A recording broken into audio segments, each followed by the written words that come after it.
Welcome everybody, you're listening to SFI Not So Live with me, Jay Evans. Thank you for listening. For first time listeners, welcome. On this podcast we discuss the recent news affecting the mortgage and property industries in the UK and give our point of view with the help of a few special guests each week to bring the stories alive. So joining Tony, Holly and I this week are two industry names that many of you I'm sure would have heard of. First of all, we have Mr. Phil Lawford, who has joined Saffron. So Phil, do you want to give us a brief introduction into you and your career? Yeah, thanks, Jay. I've been a BDM with the Saffron for just 4 months, but I've worked in the industry for over 30 years and 20 years working with financial intermediaries. Great stuff. So just a youngster then. And then Walter.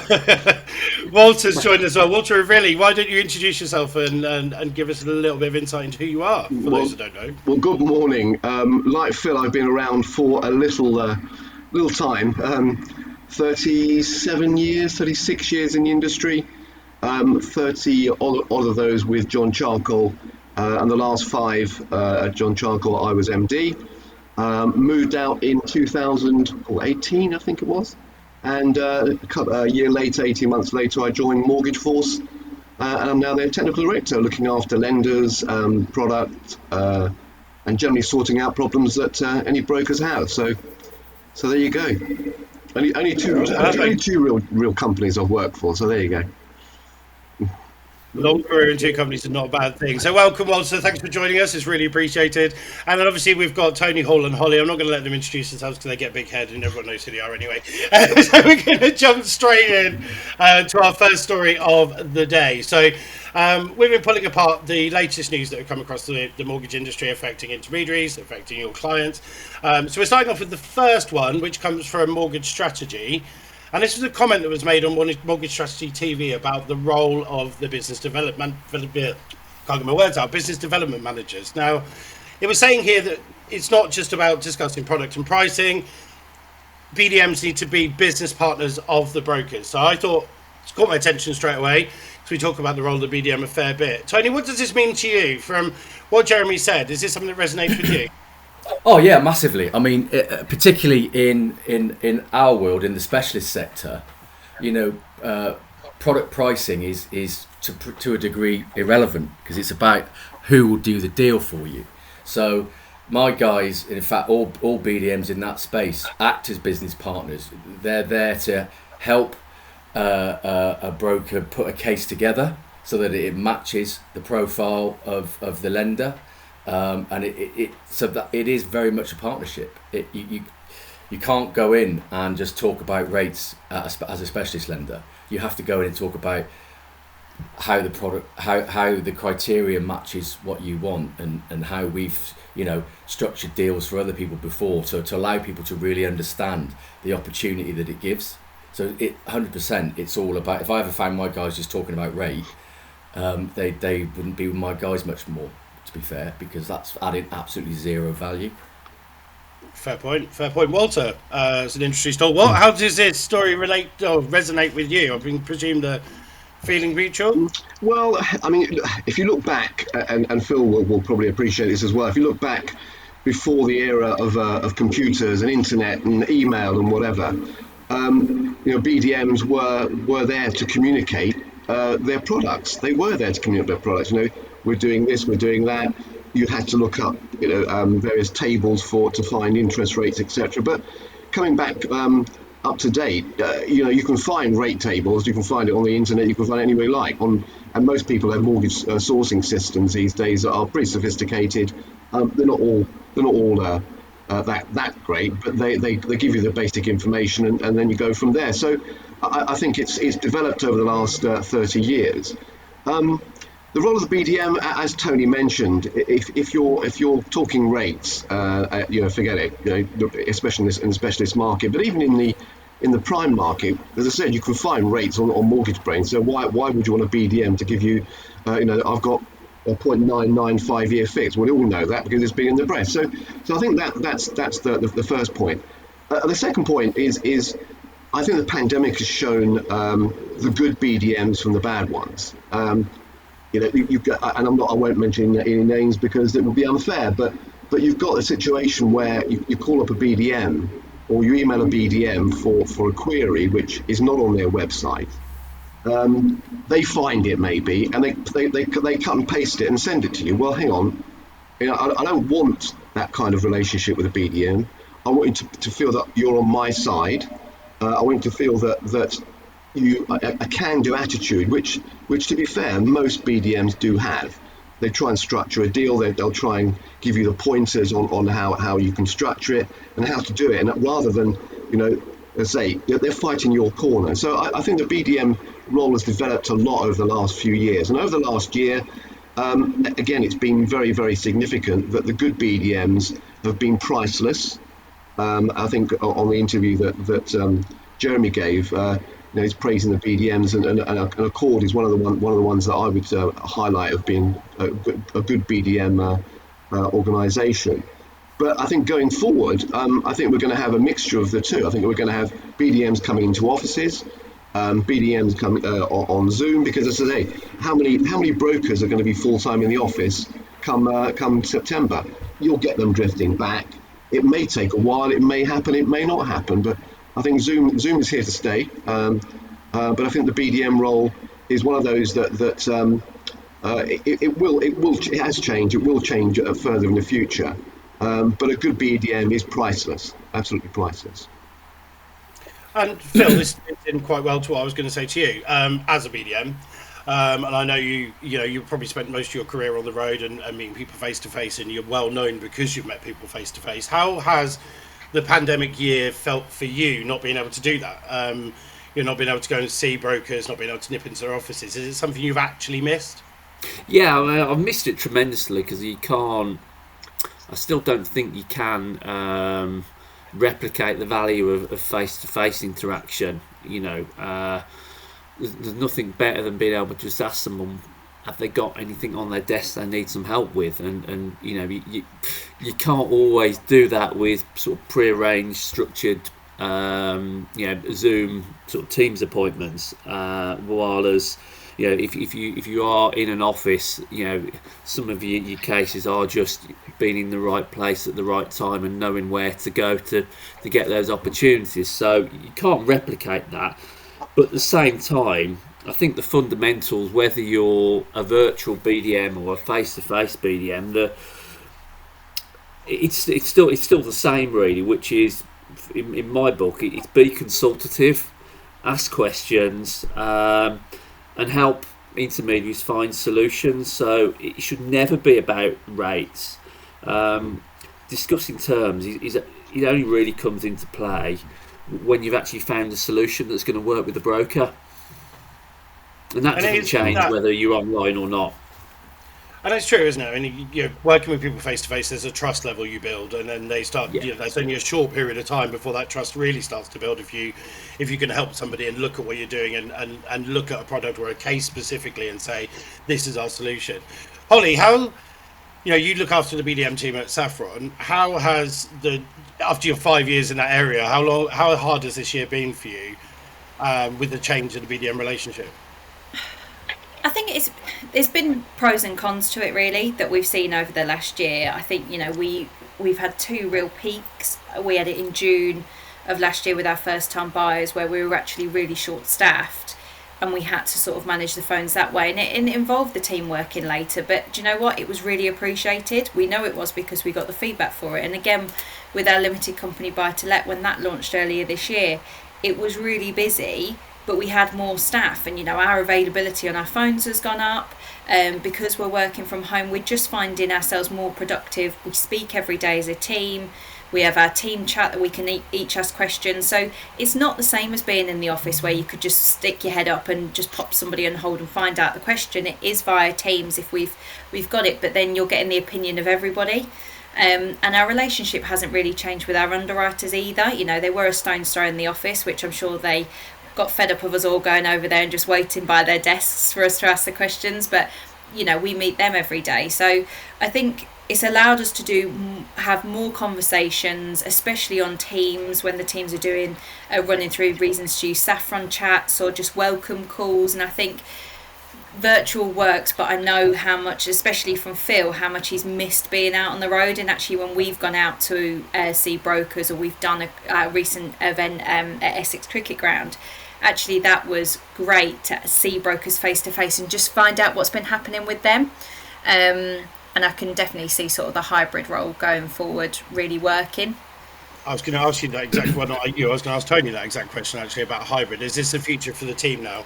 Are we looking at a hybrid model for Phil, as much as somebody who's maybe office based, where Phil's more sort of north of the country field based? Is it still going to be a hybrid environment? Do you think brokers are still going to expect to do things remotely for a period? Because we're not all the way out of the pandemic just yet, are we?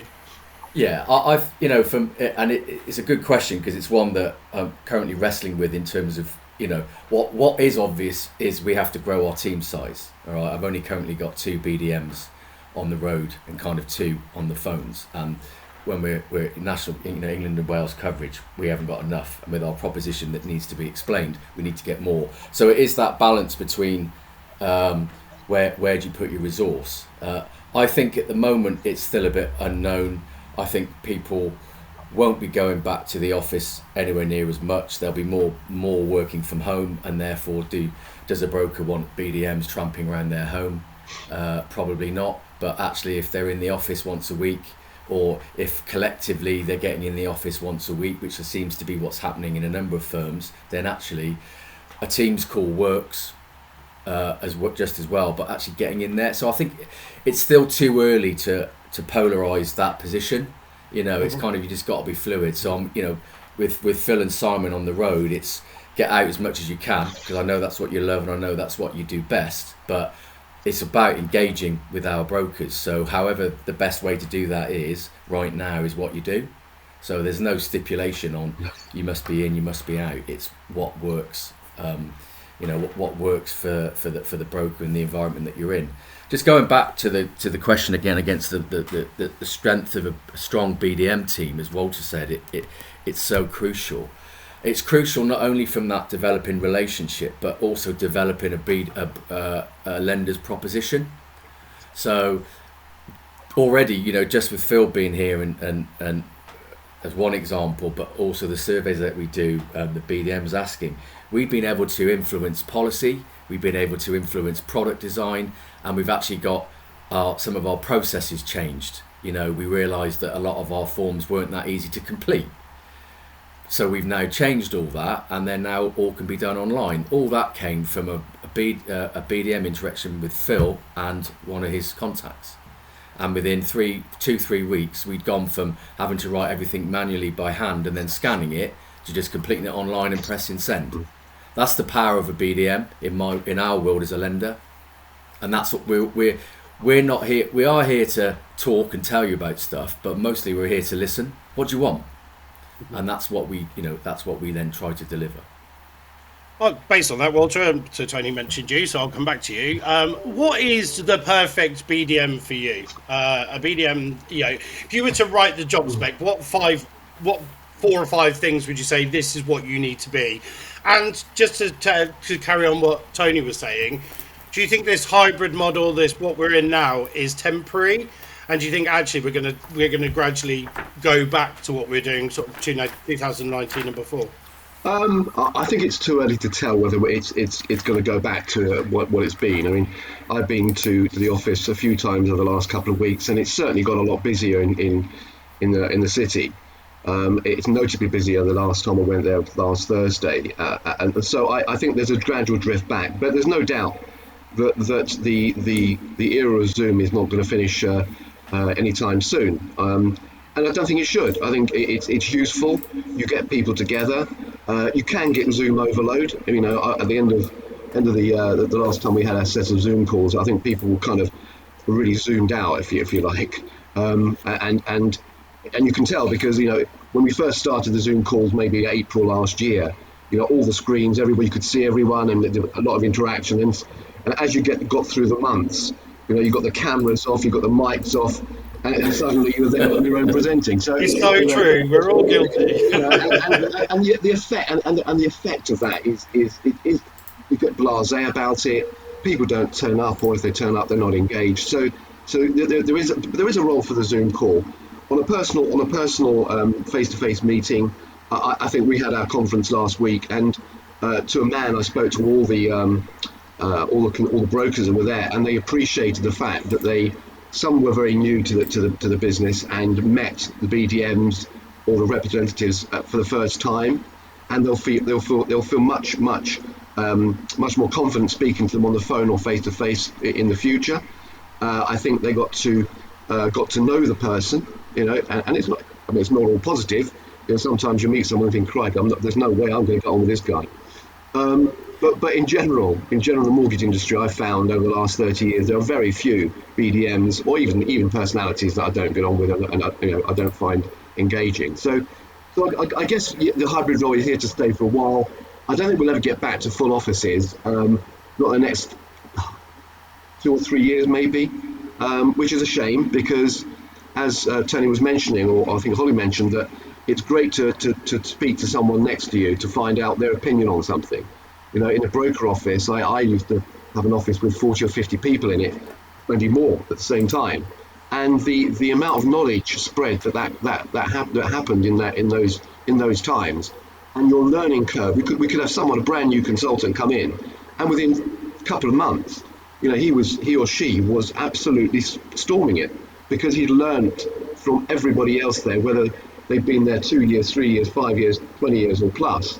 There was always someone in that office that you could turn to and immediately, rather than leave a message on the phone or email them, etc. It was so much easier. So I hope that we'll return back to those days, but maybe it's because I'm old. But I think it's more important. I think for the younger you are, you're 30-somethings, you're 40-somethings. I think they probably appreciated the fact that they've been at home and had more time with the kids. It's the 20-year-olds that I think have found it very hard, and as the Chancellor said earlier this week, it's great to be noticed. And how can you spot talent on a Zoom call? It is just impossible. So I think, and you've alluded perfectly to the fact that we learn from our peers. A lot of the anecdotes we use in our 20s are anecdotes we've learned from people who are more senior to us, and you don't get that from a virtual call like we're doing now. You don't get that level. You can't. And we can relate to this, Phil, because we've got. We can relate to this, Phil, because we've got Simon being so young. Sorry, Walter, carry on. I was going to say what makes the perfect BDM. That was the first question. The perfect BDM is someone, I think, primarily who cares, who really does care about interaction, who cares about his clients, whether you're a salesperson speaking to a potential borrower or a BDM speaking to a mortgage broker, consultant, whatever you want to call them. It's to know that he cares about his job, he's passionate about what he does or she does. And it's not just ticking a box because he's made the call or she's made the call to you. That's fundamentally what it is. And even if they don't, give the impression that they do. I think that's a good BDM. Love that. That's food for thought, Tony, for you, Phil, and you, Phil. Phil, I was just going to say, Walter touched on the youngsters. If we look at Simon, who's also equivalent job to you, looking after South Coast, he's in a very different position to what you would have been in at his age, and starting out and being like it. How do you think we can push people of that age to learn quickly? As Walter was saying, without those peers around them, how can we ensure that they grow up, as it were, as a BDM to be the kind of BDM that you guys have been for the last 20 years? Well, I think we're really lucky with Simon because he's like a sponge. He listens. He takes everything in. He's never afraid to ask questions, and that's, for me, that's what being a good BDM is about. It's asking questions and using your ears and your mouth in the proportions they are. So you spend more time listening than talking, and that's so important. And Simon's got a lot of those attributes. So it's like Walter said. It's just using all the knowledge and the resources around you. So talking to experienced people and it's getting shortcuts to where you want to be, and you can use that by just absorbing the experience around you. And we're fortunate because we've got such a broad range of experience in the Saffron, from underwriting, processing, sort of management in different areas of the business. We've got that there, and then there's he's got old people like me to share the war stories. Yeah. To be fair, I've had to be a sponge since working with you guys, and if it wasn't for you and Tony and various people of your era, I wouldn't know anything. So I stand with Simon to say thanks for that. Let's move on, because we can talk about the role of a BDM forever, and that's not really why we're here. So let's start moving on to our next story. So this one is all about rental opportunities. Now, the story's been batted around a fair bit. London's losing a lot of its rental interest because the prices have gone skyrocketing, as we all know. But it's showing that urban areas that outside of London, so some of the other cities, metropolitan cities, are becoming more popular for renters. So, we've seen a huge hike. City centre rents a record £1,000 on average. So it's a good market for the buy-to-let market, surely, Tony? Yeah, huge opportunity for those who have portfolios in London which are under some pressure to branch out and pick up.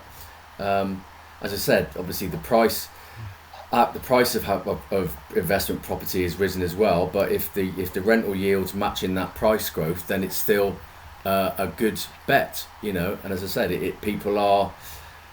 I think people have moved out of London because they don't need to necessarily work in London anymore, but they still like the urban feel and the urban vibe. So I think that, you had that rush to the countryside for the family that want more, but rush to the not so frantic and cosmopolitan potentially as London. So yeah, I think it's Walter's probably a much better place to provide comment on this than me, but I think it's a huge opportunity for investors who want to diversify their portfolio across geography, really. And these audiences that are coming to rent are the youngsters. It's the people, like we were just saying, the ones that want to be in the office, the ones to progress, the ones that want to have that urban feel and that city lifestyle. So Walter, what have you seen? Is this showing in your experience? Well, I don't think it's a trend brought on by the pandemic, and this has been going on for a while with prices in London going ridiculously high, in my opinion, and investors looking at elsewhere. But just to stick on in London, and Tony made a point there about the age gap. Well, I think a lot of people in their 30s and 40s who live in London are moving out because they can. It's not as crucial for them to be in town. They've done their night clubbing, they've done their night tubes, and they're probably ready to move out, whether they're married or not, or whether they're in a relationship or not. If you're 30s plus, or maybe 35, I think the lure of the big town, and specifically London, because that's all I know, is not as great as it was as you're 25 and 20s, when you could get home with in a cab for next to nothing. So I think that's changed. That the age difference between people living in London and outside London is changing rapidly, and therefore in London, I'm seeing a lot more house shares.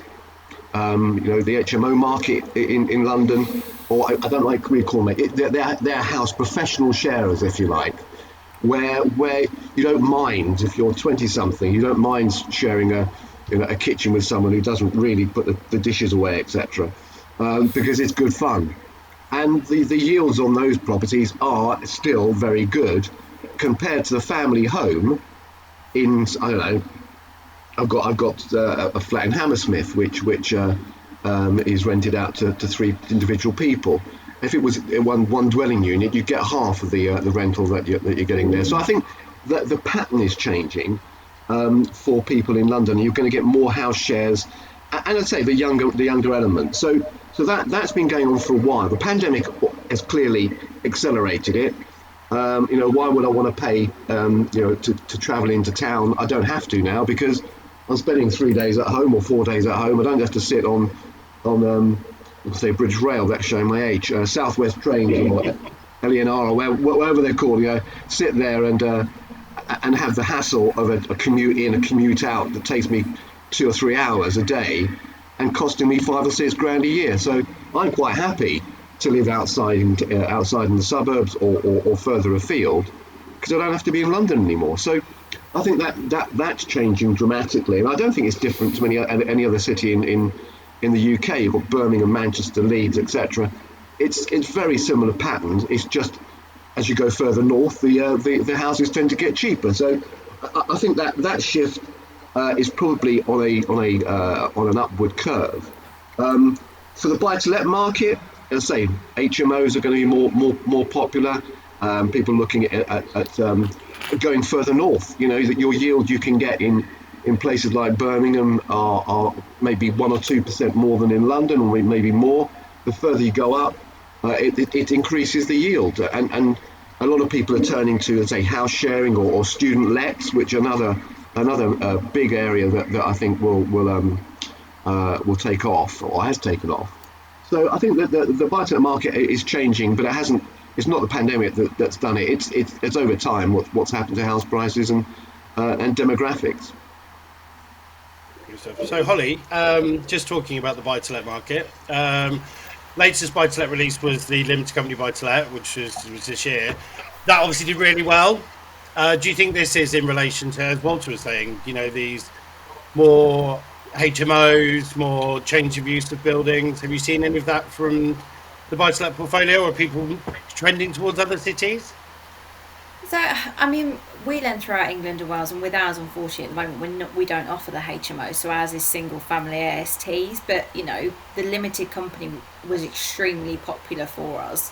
And it wasn't just sort of concentrated to one area, it was all over. And I think as well, the limited company buy-to-lets, they have been increasingly popular because people have found them more tax efficient to put them as a limited company rather than keep them in their individual name. So I think that's sort of the popularity for limited company that's really increased it. And just commenting on people moving out of the city at the moment, they've sort of been in lockdown, and if you're in an apartment where you haven't been able to go out and you haven't been able to do that exercise, actually going into a smaller city or a smaller town, you've got that opportunity to potentially have more space. And I think people have almost taken that time to reassess what's important to them, and we've got the benefit of working from home. A lot of people have, whether it is going to be going into the office 1 or 2 days a week, so they don't mind that long travel anymore. I've got a number of friends that actually live in the local area to me that actually commute in, and they've said that they get 3 hours of their day back every day since they've been working from home, and it's just given them a better life balance. So we've definitely seen popularity in our limited company buy-to-lets, and again with our standard buy-to-lets, we've got a lot of portfolio landlord applications going through where we've got the strong criteria where they can have unlimited properties in the background as long as they've got the coverage of at least 75%, both individually and collectively. Yeah. So we've got that strong criteria, and then they can have a maximum of 10 properties with us, or £1.5 million worth of borrowing. And we didn't, throughout the pandemic, change our criteria on buy-to-let whatsoever. We've stayed the same for a number of years. Obviously, Phil, I'm going to come to you. You've been quiet for a moment, but obviously the buy-to-let market kind of boomed a little bit with the STLT holiday, and perhaps we're starting to see a slight downturn on that now. How much of an impact did the STLT holiday have on the buy-to-let market? Obviously, it had a positive impact on it, but I haven't seen it slow down that much, to be honest. There's still inquiries. We're still getting regular inquiries. One area that I'm still seeing high numbers of inquiries is expats wanting to either get a foothold in the UK or increase their portfolios in the UK. So it hasn't, the stamp duty deadline sort of tapering, it's certainly not killed buy-to-let. The demand for investors, property in the UK, it's still there, it's still strong, and also see quite a lot of older borrowers using portfolios as buy-to-let portfolio income as pensions as well. So and that's still there. So yeah, it's certainly not killed it. Good stuff. Well, I think we've covered that quite well. So welcome to the cities, everyone. Good luck with your buy-to-let market. Okay, we're moving on to our favourite. We love this topic. Let's have a look. So, Holly, I'm going to come to you because you know why I'm going to come to you. But 90%, 95% LTV products up by over 1,000%, over 1,400%, in fact. You mentioned this on the last podcast. You said we went from X amount of products to X amount of products really quickly. And so I hear you've jumped on the bandwagon too. Yeah, we are back and we are ready to offer 95% mortgages. So, we've come back. We've got a 5-year and a 2-year rate available as well.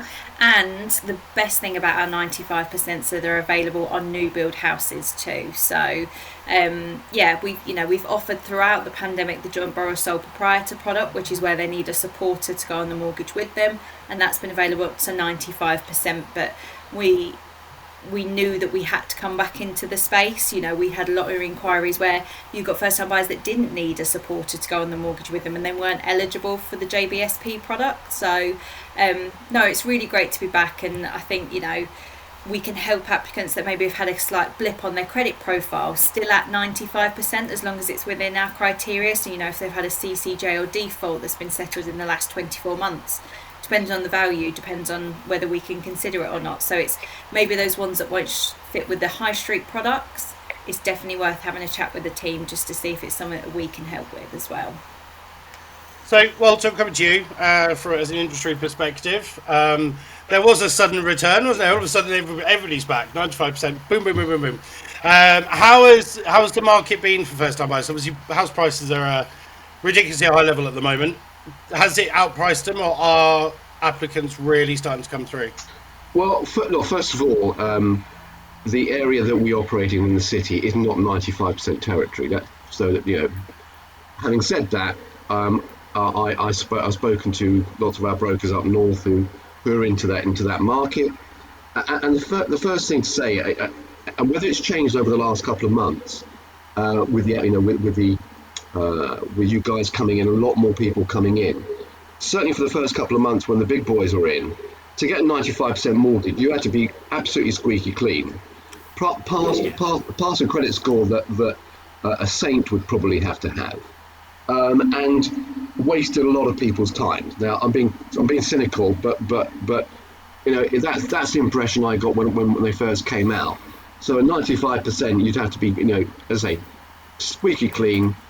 No credit glitches, etc., etc.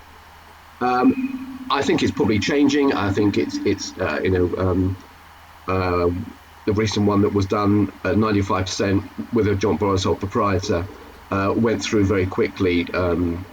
So they are coming. They are being a little less demanding, the lenders. But on the point, 95%.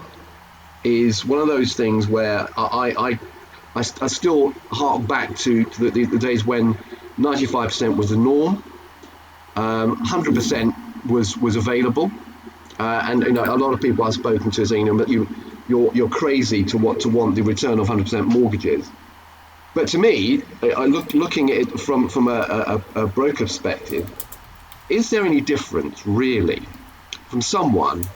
We did the one I was mentioning. It's 95% on 310,000. That means a 15 grand deposit. And if that case goes wrong, whether it's 100% or 95%, it doesn't make an awful lot of difference. Yeah. It really doesn't make an awful lot of difference. So that's the first point. I'm dragging it into the 100% market, but I'll keep quiet now on 100%. But to me. Doing 95 or 100% for the right borrower. Yeah, I'm not talking people with credit glitches, etc. And you would have to have an A1 credit score or a joint borrower sole proprietor situation, which is A1. I don't see a problem. 15 grand, 20 grand. if you lose your job or your marriage goes kaput, the last thing you're going to worry about is 15 grand of equity in your property.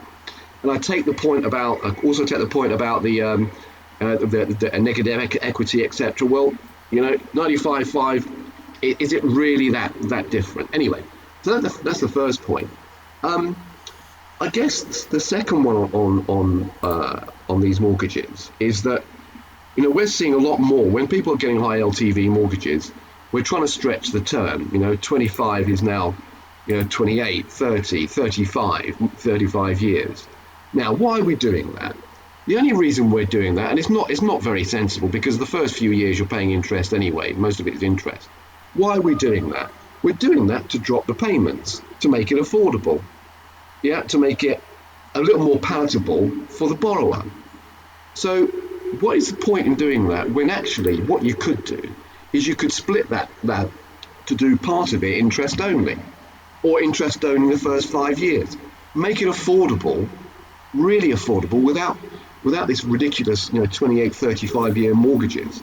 That's the one thing. If I was looking to change a 95% product, I'd say, look, let's do 30% of it in interest only for 5 years, or 40% or 50%, because you can do lower loan to values part and part. So why couldn't you do 95% part and part? So those, I just don't get it. I just really don't get the correlation there. And the last one, and this is particularly pertinent to the Saffron, affordability. Forget the interest only piece, etc., but affordability comes down to someone's ability and desire to pay. That's really it. You can have as many calculators on your system as you like. If that person loses their job, if that person is a wrong 'un, or whatever, no matter what calculator, or as a gambling habit, no matter what calculators you put on your system, that ain't going to stop your arrears. Yeah. So on that respect, you had a product, and I'm not sure any of you were there. This must have been 7-8 years ago, where you took into account the rental paid by the potential borrower. So if it was tight on income, how much are they paying in rent? Well, they've been paying £1,000 a month for the last 5 years, or 3 years, or 2 years. The mortgage payments are £850. What's the problem? What is the problem? So, it's an extra comfort to the lender to say, well, the person's been paying £1,000 a month. Our mortgage is £850. Okay, there are costs in running a house, and there may be service charge in the flat. But at the end of the day, affordability is there, rather than using sophisticated calculators that, as I say, you can blow them to pieces on life events. Anyway, those are my three kind of bugbears on 95% mortgages. And Tony, I'm sure you want to come back on that one, so I'm going to pass the buck to you for that one. Well, I mean, firstly, Walter, thank you for the product ideas there. There's some good development bits I've written down. The flexi first-time buyer mortgage, where you have a period of interest only and stuff like that. It's not new, but actually it's relevant for this. It's relevant and timely. So thank you for that. I'll accredit that to you if we go anywhere with that one. I 100% agree with you with regard to the rental payment. If that's something I think that's before all of our times on the screen from Saffron. But that's the kind of common sense lending that has built the society's reputation. So I will go back and revisit that one, because I agree. If you've demonstrated a strong period of commitment to renting a property, then that makes you a far better bet than somebody that's never done it but has the cash to do it, if that makes sense. Yeah. So but as I said, is that the big loophole for first-time buyers now? They're paying extortionate rent, so actually saving a huge deposit is impossible for them. But actually, if they've committed to, in my case, I rented for 5 years before I got this house. My 5-year record was bang on. Never been in arrears, but I may have had. I'm not saying I did, but I may have had adverse credit elsewhere and things like that, and it might be teetering on affordability. But actually, if you're looking and going, well, he's managed to survive on £1,000 rent a month, and the mortgage is only going to come out as 650. surely there is some merit to that. Yeah, but common sense. You might have to edit this bit. Common sense and regulation. SCA, you want to say, oh, yeah. Common sense and regulation don't always go hand in hand. Or actually, the better way of saying that is applying regulation in an affordability perspective can be quite difficult. So it isn't, I think, through the want of people wanting to do it. It's just the nervousness of being told that you shouldn't have done it 5 years' time.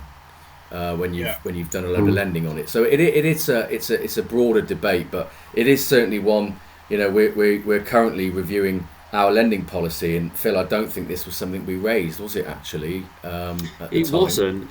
I think probably the view at the time was regulation would it'd be a difficult conversation. But I will certainly I'll certainly be going back to our risk team and having that conversation. It doesn't mean again. We shouldn't have that conversation. I think the good thing as a small lender, as you are, Saffron is, you've got that flexibility to look at everything and say, okay, what can we do and how can we do? Isn't that right, Tony? Like, this is the whole point of 100%. That is, as I said, it's what we're built on. The whole beauty of Saffron is that we've got a very slick online process to get cases to us, but once it's with us, we've got a human being using that technology to provide a common sense decision. Going back to rental payments, it's all about evidencing, have we made the right decision at some point in the future, and that's the challenge. And as I said, I won't get myself into any more deep water with this one right now, but we will go and look at this, because if there is an opportunity to demonstrate our support in that market, that's what we're all about.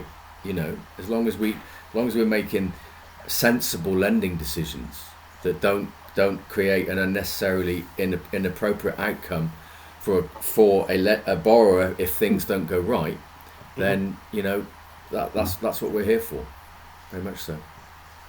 Lovely, thanks guys. So let's move on to our next topic. Phil, I'm putting you in the limelight for this one. So we had a discussion. You learned something at an event you went to, and you were having conversations, a lot of things that came up around material issues, and we don't want to get into politics too much, but surrounding Brexit, the material issues, labour shortages, various things like that, and brown land being sold off to HS2, even though it's not been built on yet, it's taking land that could be good for development. So I thought this was a good one to have a chat about, talking about from a self-build perspective, but also from a development perspective as well. So for those SME developers, Phil, why don't you just tell the audience what we discussed the other day with regards to what you found out and what issues people were having? Yeah, there was a view at a recent event that I think Walter was with me as well, that there are challenges for house building in terms of material shortages. So the costs of materials are increasing. Labour issues. A lot of the UK's resource is going into HS2. Whichever side of the fence you are on that, there's a view that it may have an impact. So will it have a view on will it slow down some of the house building? I think that's that's ultimately the big question that came out of it. I have a view, but yeah, that was a big question that was recently asked, that I thought was quite intriguing. Well, it's interesting because Brexit has thrown up so many obstacles for various industries, but is going to, because it's a big change. We're not here to discuss politics per se, but it is a massive change, and there are going to be things that crop up and things that happen. But what does it mean for your everyday self-builder, Tony? I mean, our everyday self-builder builds their own home. Is this going to have an effect on them? Is it going to affect their projects? It's going to be, surely their profit margin is going to be reduced. Yeah, if the supply of building material is reduced and the cost of them is increased, then it's going to have a bigger impact. And it's not only the physical costs of building it itself. It's the cost of extra rental accommodation. It's the cost of XYZ, because you can't live in the house you want to live in. You might be paying a mortgage on your old house as well, or however it's working. So yeah, it's that delay. Having just done not a self-build but a patio myself, where we had to wait 4 months for the tiles because they were from India, and I don't know how much of it was stuck in the Suez or whatever, but so it very much delays the project. And then the problem is, once we got them, the guy who was doing it was doing another job, so you got delay from the people building it themselves, so the industry the labour to do it. So I think it's not helpful. No, but we've discussed self-build. It is a growing market, isn't it? Like for the UK, we're way behind other countries on the self-build front. But Walter, just from your many years of experience, how has self-build changed over the decades? Like, are we seeing that shift to self-building that other countries are doing, or are we just slowly stepping there? I'm not big in that market, and I've done a couple over the years, but nothing dramatic. And I think you've got to be in that market to really comment. So on the self-build side, yes, there is a shortage of land in the UK. I mean, until recently, they haven't released much land, but now, as we're finding, it's turning into the government's committed to opening up the land banks that maybe they wouldn't have in the past. So in those terms, but just to make a point, this is not just a UK problem. I've got a house in Italy, and I had some work done on it, and the materials that are required, A, are difficult to get, and B, are bloody expensive now. So it's not just a UK problem. I think it's the pandemic has closed factories. The pandemic has slowed shipping. We had the ridiculous incident in the Suez Canal. Builders let's not talk politics, but builders that were here before December last year probably are not here anymore. I think it's temporary. I think it's temporary, like inflation. I mean, Bank of England is saying temporary inflation going up to 4%. Well, it ain't going to last, obviously. But I think these shortages, whether it's HS2, whether it's Brexit, the lorry drivers, the ships, etc., everything's gone up. Everything is in short supply, and it will slow down the housing projects in the UK, whether it's private or the major house builders. Now, the cynical part of me will say, well, house builders don't mind because they can add an extra few percent to the already exorbitant cost of new builds. But I wouldn't be as cynical to say that. And the fact that their bailout by the government on Help to Buy over the years has helped them enormously. I'm sure that they're very grateful. But anyway, that's that bit gone. But I think it's temporary. I think there will be an opening up. Factories will be going back. You'll have less people being pinged and therefore in work. But it's something that the pandemic has exacerbated over the last 18 months. Well, we're making the self-build industry seem like it's really negative. It's really not. Let's talk some positive about self-build. Holly, I'm going to bring you back. No, it's going to affect it, but actually, help for self-builders is out there. Holly, why don't you tell them what you're doing to help self-builders? Yeah, so I mean, we've had self-build products for quite a long time now, and it's one of our sort of most popular product ranges for us, and we can help first-time buyers or home movers that are looking to build their dream home. And we can look at them with loans up to 3 million. So we have our standard products, our larger loan products for 1 to 2 million, and then our bespoke pricing for loans over 2 million. And we can look at a variety of modern methods of construction. Now, I apologise because as soon as I started speaking, the roadworks on my new build site have just started. So apologies if there is background noise. But Yeah, he's got even louder. Yeah, I can hear that. Yeah, It's like they knew we were going to talk about house construction. chainsaw going somewhere. Heard when we were moaning the blue build industry, so no, this is his payback. So we can consider a variety of modern methods of construction, so passive house construction methods, modern steel frames. As long as they're BOPAS, BBA or BRE accredited, then we're happy to consider them. And we can look at a variety of the new methods that, we've seen eco builds, seed and roofs, heat source pumps being put into the properties it's being built, and there's a variety of different things that we can consider with self-build. And it isn't just, although it says it's just self-build, we can do custom build where they're purchasing for a developer and then they're doing all the fittings, all the internal layout is designed by the customer. Or as well, we do renovations. So if you've got a property, an existing property where it needs a large extension or it needs completely gutting and redoing, then again, that's our self-build product where we can potentially help. So, it's available to the majority of customers, and it's an affordability-based calculation, and we'll help from start to finish. So, we've got our on-site underwriters that are, specialists in that area, and they've seen all sorts, and we've done all sorts, which is great. We've done everything from tree house style homes to just your standard knockdown rebuild with a 2 up 2 down again. So it's a real variety of things that we look at, and yeah. I mean, my favourite I read a couple of days ago was somebody converted an underground public toilet into a home. I was like, oh, you're brave. Really?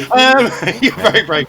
So, Tony, let's talk about, we always used to say it's more homes under the hammer than grand designs, but that's actually not true anymore, is it? With the large loans, we are dipping into the grand designs territory. Very much, yeah. As I said, we've, and it's interesting, in the last couple of weeks, the volume of our plus 1 million deals is really ramped up. Yeah. I've seen another one hit us today at an application stage for 1.4 mil. Phil's got a few bubbling around at the 3 mil. We've had some at the 2 mil in the last few weeks. So there are people spending an awful lot of money on building their own home here. So we're well placed. We saw that gap and kind of went for it really to fill that space.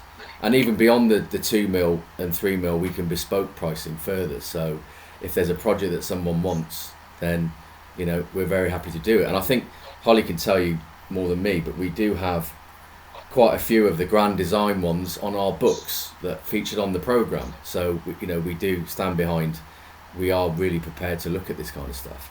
Going back to the broader question, Phil and I yesterday were chatting with somebody. We were talking about self-build, and we all felt that the Help to Build initiative by the government will certainly fuel this comfort around people building their own home, because it's still a bit of a nervousness and a stigma. It's only for those who are really rich or really whatever, whereas custom build now should be being seen as a perfect opportunity for the first time buyer to build their own home as well. And we're talking about, actually there's talk now around the large institutional builders creating custom built sites on their own units as well. So rather than an SME builder, which is where custom build is largely sat so far, this is your large builders, your Taylor Wimpeys, etc., going, actually we'll commit to a certain proportion of our plots as service plots, yeah, and then you can build your house. I think that into these that are worried about the environment, their own imprint and their own footprint, shall I say, on the environment. This really taps into that, doesn't it? Because some of these self-builds are incredibly eco-friendly. Oh, exactly. So it is if you want that absolute certainty of the product you're using and what is going on, then this provides a great opportunity to do that. Very much so.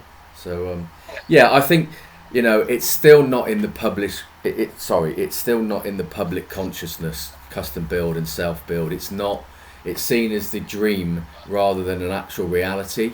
And we need to spread that message more, and the media needs to spread that message more, that this is a real opportunity. There are, and as I always say, about 1,400 to 1,600 sites available in the UK at any one time to build your own home. You've just got to find them, and have the confidence that it's okay to do it. And the project management it doesn't have to be the grand designs as project management. I think, there are those aspirational programs, just picking on grand designs, but you've got George's program as well, where he's going into these incredible renovations and things that he's looking at. It does have that aspirational dream home feel to it, where actually, the reality is, as Holly was saying, it could be a 2 up, 2 down. It could be a conversion of a building you just fell in love with. I was watching one last night of a police station that was being converted into a home, and it was humongous. And what she paid to renovate that, you would never ever get that footprint with a traditional build. Tony, just going back to the large loan. So one of the things I was talking to a builder, actually for you guys, I've been talking to a builder, somebody who built their own home, and they got to the highest level of their lending with regards to what the lender would lend them. So in this case, let's go with £1 million. And then they had a very grand design desk. Oh my God, I've run out of budget. The pandemic hit, material prices went up. Oh my God, I had to put a new roof on. I found this under my foundations, and all of a sudden it went over, and they actually put 20 to 30 grand on credit cards and loans. Is it possible for those builders that come to you with an aspiration and go, okay, I'm not going to go over £1 million, to switch to the other product? Yeah, we'll happily take a project. I'm looking at Holly to nod as I say this in case I get it wrong, but we will happily take remortgage a self build that's in progress.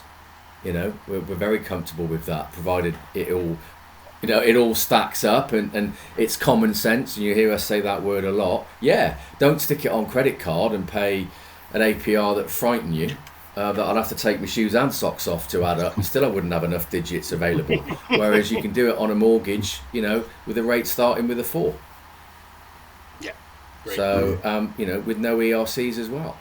So self-builders, aspirational self-builders that are coming up to these brokers, look around, because there are products for you. And now I think, if you have got that grand design desk customer that's come to you and going, I know exactly what I want, this is it, you can actually accommodate now. So that's good to know.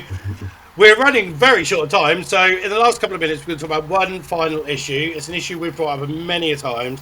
We're not going to go huge amounts of detail, because actually, once this podcast released, if it's beforehand, on August the 18th, and he said 11th, August the 18th, we are doing a live webinar on self-employed and contractors.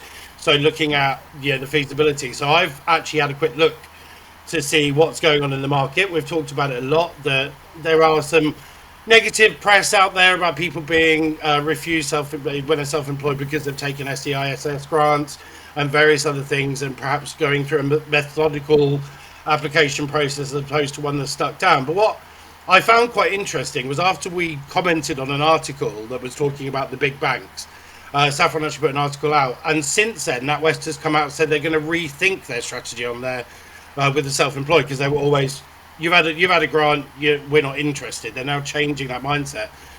Is this going to happen now? We're going to see more and more lenders start to look at the self-employed and pay a bit more attention to the last year, or pay less attention to the last year, in order to get applications through. Walter, how's it been on the self-employed market? Do you deal much with self-employed?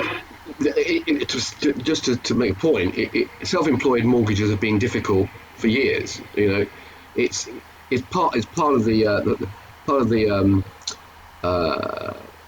mortgage market that is underserved, and that's primarily why 25 years ago we saw the advent of the self-certification mortgage. That was really what it was there for. It came in, I don't know, mid-80s. Self-certification. It was self-employed only. It got trashed by various lenders who brought it into the employed world. But fundamentally, the reason why self-employed people or self-certification mortgages were popular or were born is because self-employed, as we know, do not show as much income as a PAYE. It's not straightforward. They are writing off X, Y, and Z. They are looking to minimise their tax burden. And I've always said to the reason why you guys and a lot of the small and medium-sized building societies and the specialist lenders are far more comfortable with self-employed is because you charge the rate. You're charged for the risk. The big boys are going to take, yes, of course they'll take self-employed, but they've got to have 3 years accounts, or they've got to see that it's as with first time buyer, it's squeaky clean.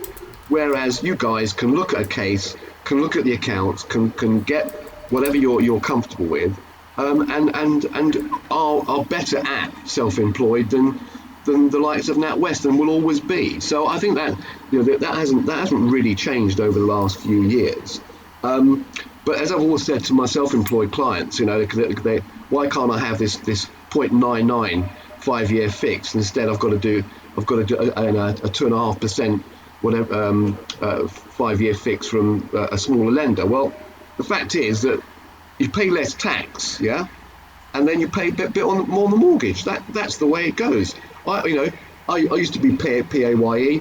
I could have paid a lot of tax. I paid a lot of tax, but I got a decent mortgage or a low rate mortgage. It swings and roundabouts, guys. So that's the way I used to put it to self-employed clients, and it hasn't changed. The pandemic clearly has affected it even more because the loans you're talking about, and the first round of loans was taken by a lot of self-employed people just as a guarantee, just as a security, wasn't it? They got them sitting on their balance sheet, and they'll keep them there, and they'll repay them once the interest starts going. You take the second one, a bit more circumspect. Why do you actually need a second one? And then the third one, which I think is come up, why would you want to take that one? So I think there's self-employed.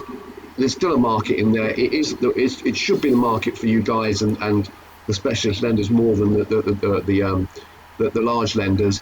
And the last point to make last year is that a lot of big lenders didn't want to do them because it clogged up their system, because there's a lot more underwriting to do on a self-employed client than there is. And when you've had the year that we've had in terms of processing and trying to get things through, the last thing they wanted was a whole bunch of self-employed people, with throwing accounts in their bank statements, da-da-da. So I think that didn't help last year, and it probably didn't help this year when the stamp duty thing was rushing through. So I think all those little things there have made the self-employed market a lot more difficult, and will continue to be for a while, I suspect. Tony, on that, I'm going to let you pick up from there, actually, just on that. And, you've already mentioned common sense lending, and Walter kindly discussed the 3 years of accounts. But the self-employed specialist products, a bit more flexible, but it takes time, doesn't it? Yeah, it does. I mean, obviously, 3 years, if you want the best rates in the market as a self-employed borrower, having 3 years of accounts provides you with far more opportunity to do so. In our world, if you've got 3 years, you apply for our standard residential range, okay, which is cheaper than our specialist more self-employed range, which is for those with 1 or 2 years accounts. So you're going to pay a bit more because there's less track record for us to assess. It's simple economics. But look, the good news for us is self-employed is a big focus area for us as a lender. We already support that market heavily and will continue to do so. We've now got a range of products to 85% loan to value for the self-employed and contractors. They were launched a couple of weeks ago. We are in the progress of exploring opportunities to raise that loan to value a bit higher, up to 90%. But that's not guaranteed at this stage. But we're looking at how can we used to be at 90%. Pre-pandemic, so we're just about getting ourselves back to that space. We are, looking at the position, and very soon I expect we will be making announcements around whether we will ignore the pandemic year in terms of trading. So that's one. Hopefully that we can, we're just finalising a review of our lending policy to take that on. But we haven't changed our stance throughout the whole pandemic. We get asked all the time, what changes have you made your policy? The answer is none. Actually, we made them better. We actually improved our policy on the self-employed. We didn't constrict it in any way, shape or form. So it's open season for us. If you've got a self-employed client with 1 or 2 years trading that you need to tell a story on, then tell us the story. If it makes sense to us, we'll do the deal. And this is where it also helps that we're very happy to bespoke deals as well. So if we've got a case which is, you know, slightly outside of our risk appetite and our pricing for that product, we can bespoke a product for that client. The underwriters have discretion to look at the rate or the fee structure to say, we just want a little bit more. And we've got an appetite to do that. So that's it's a big thing for us that people don't quite really understand about how flexible we are. Holly, just going to bring you in here just for the finer detail, because I always trip Tony up when I ask him on the spot, so I'm going to trip you up instead.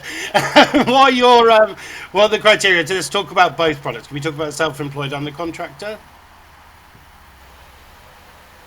Yep, I'm off mute. That's great. For our self-employed, if they've got 1 or 2 years accounts, they would go on our special situation self-employed product range. So that's for sole traders, limited company directors, and for self-employed applicants under partnership.